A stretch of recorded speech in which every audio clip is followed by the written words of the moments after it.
40 करोड़ जिहादियों को अगर वो घर वापसी करके मानवता के मार्ग पर आ जाते हैं तो ठीक है, वेलकम, स्वागत है। और अगर वो आतंकवाद की राह पर जाएंगे तो उनको जन्नत का रास्ता मैं ही दिखाऊंगा। यह करोड़ों की संख्या में मुल्ला ऐसे हैं कि जो गौ हत्या कर रहे हैं, देश विरोधी गतिविधियों में संलिप्त हैं, जिनके तार पाकिस्तान से जुड़े हुए मिल रहे हैं। खास तौर पर देखा जा रहा है कि मदरसों में सिर्फ आतंकवादी और जिहादी तैयार किए जा रहे हैं। अब हिंदुओं को पहले बताया छोटा परिवार सुखी परिवार, हिंदू मान लिया। फिर कहे कि ये हम दो हमारे दो, तो वो भी मान लिया। फिर कहे कि शेर का बच्चा एक ही अच्छा, तो वो भी मान लिया। फिर कहे बेटा बेटी एक समान, तो भी मान लिया। तो है कि जो मुल्ला हैं, इनको जिहाद और आतंकवाद के अलावा कुछ इनको दिखता नहीं है। आज हमारे साथ हैं जगत गुरु परमहंस आचार्य जी, जिनसे हम खास बातचीत करेंगे पिछले 6 महीने में जो उत्तर प्रदेश की राजनीति में उथल पुथल, साथ ही उत्तर प्रदेश में जो हिंदुओं के साथ जो घटनाएं घटी हैं वो उन चीज़ों पर ये मुखर रहे हैं। तो उनसे ही बातचीत करेंगे कि क्या है उत्तर प्रदेश में आगे वो अपने आप से जो है सनातन धर्म को आगे बढ़ाने के लिए क्या कदम उठाएंगे। गुरु जी, पहले तो आपका धन्यवाद यूपी टीवी में समय देने के लिए। द यूपी टीवी के दर्शकों को बहुत बहुत धन्यवाद जी। मुझे लोग तपस्वी छावनी पीठाधीश्वर जगत गुरु परमहंस आचार्य के नाम से जानते हैं। आज विविध संगठनों ने, तमाम अखाड़ा परिषद के अध्यक्षों ने, तमाम साधु संत धर्माचार्यों ने गुरु पूर्णिमा के अवसर पर मुझे जो है राष्ट्रगुरु सम्मान से सम्मानित किए हैं, राष्ट्रीय ध्वज तिरंगा उठा करके। और वह सम्मान इसलिए किए हैं, मैंने पूछा कि भाई मुझे ऐसा क्यों सम्मान दिया जा रहा है, तो बोले कहे कि तमाम साधु संत धर्माचार्य ऋषि मनीषी विद्वान पहले भी थे, अब भी हैं, आगे भी होंगे, लेकिन भारत को हिंदू राष्ट्र घोषित कराने का सबसे पहली आवाज़ जो है मैंने उठाया था। और इसके बाद फिर मैंने जल समाधि घोषणा किया, और आज वह है हमारी आवाज़, वह है लाखों लोगों की आवाज़ बन गई है, करोड़ों लोगों की आवाज़ बन गई है, और देश के कोने कोने में हिंदू राष्ट्र की मांग शुरू हो गई।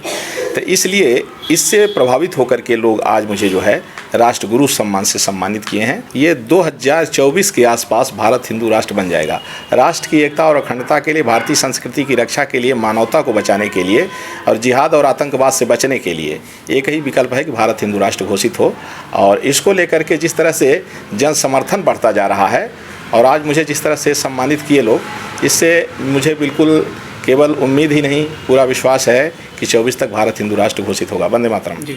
महाराज जी, अभी 2 दिन पहले जनसंख्या नियंत्रण पर फिर बवाल मच गया, तो इसमें जो कुछ एक विशेष समुदाय के लोग हैं, उनका कहना है कि उत्तर प्रदेश की सरकार ये गलत कर रही है, जनसंख्या नियंत्रण कानून उत्तर प्रदेश में लागू नहीं होना चाहिए। दरअसल में है क्या कि जो विशेष समुदाय का मतलब है कि जो मुल्ला हैं, इनको जिहाद और आतंकवाद के अलावा कुछ इनको दिखता नहीं है।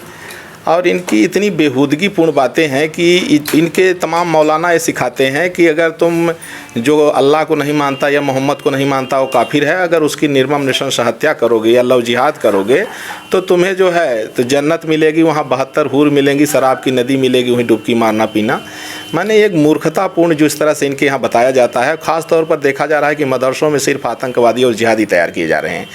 अब हिंदुओं को पहले बताया छोटा परिवार सुखी परिवार, हिंदू मान लिया। फिर कहे कि हम दो हमारे दो, तो वो भी मान लिया। फिर कहे कि शेर का बच्चा एक ही अच्छा, तो वो भी मान लिया। फिर कहे बेटा बेटी एक समान, तो भी मान लिया। लेकिन मुसलमानों में पहले तो ये 20 विवाह करते थे, क्योंकि 3 तो इनके यहाँ जो है तो जायज़ था, और 3 के बाद तलाक तलाक तलाक, फिर चौथी, फिर 4 बच्चा पैदा किए, तलाक तलाक तलाक, फिर 5वीं।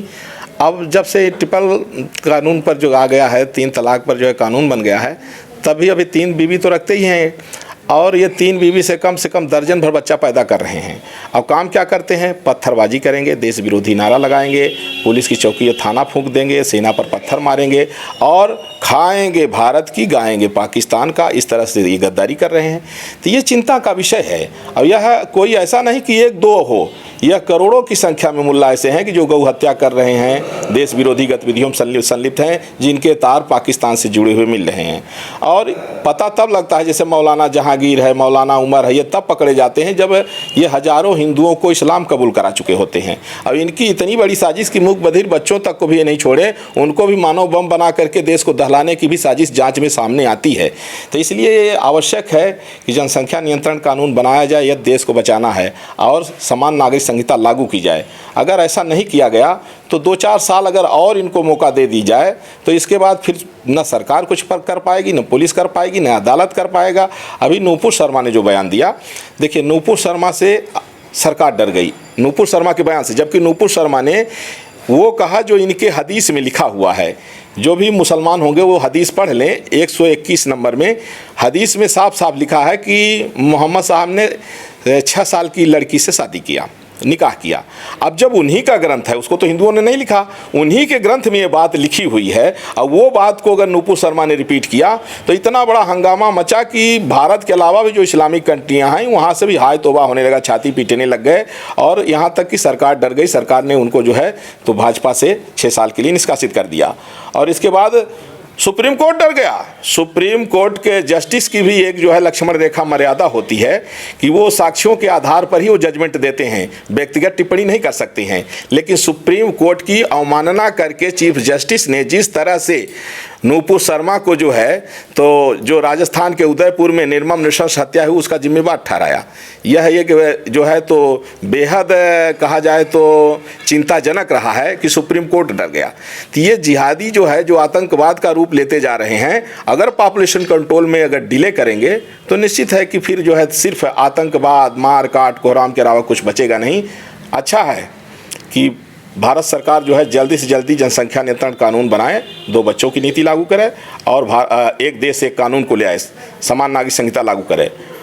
और अब देश को हिंदू राष्ट्र बनाने की भी आवश्यकता है, क्योंकि देश का पार्टीशन धर्म के आधार पर हुआ, इस्लाम के नाम पर हुआ, कुरान के नाम पर हुआ, मुसलमान के नाम पर हुआ, और मुसलमानों को पाकिस्तान, बांग्लादेश मिला जो इस्लामिक कंट्री बन चुका है। वहाँ हिंदुओं की निर्मम नृशंस हत्या करते करते 1% हिंदू बचे हैं, वो भी धार्मिक प्रताड़ना के शिकार हैं। इसलिए हिंदुस्तान में जो इनका जिहाद और आतंकवाद का रूप ले रहा है, इसको जो है इस स्टॉप करने के लिए एक ही ऑप्शन है, भारत को हिंदू राष्ट्र बनाना। और इसको लेकर के हमने अभियान शुरू किया है, और हमारी आवाज़ आज जो है करोड़ों की आवाज़ बन गई है, और चंद दिनों में इस 100 करोड़ हिंदू इसको लेकर के रोड पर उतरेंगे, और सरकार लोकतंत्र का सम्मान करते हुए हिंदू राष्ट्र बनाएगी, मुझे विश्वास। हम भगवान के ऊपर, ईश्वर के ऊपर विश्वास करते हैं, तो मुझे विश्वास है कि किसी जिहादी में ये दम नहीं है कि वो मेरा सामना कर सके। और 40 करोड़ जिहादियों को अगर वो घर वापसी करके मानवता के मार्ग पर आ जाते हैं तो ठीक है, वेलकम, स्वागत है। और अगर वो आतंकवाद की राह पर जाएंगे तो उनको जन्नत का रास्ता मैं ही दिखाऊंगा।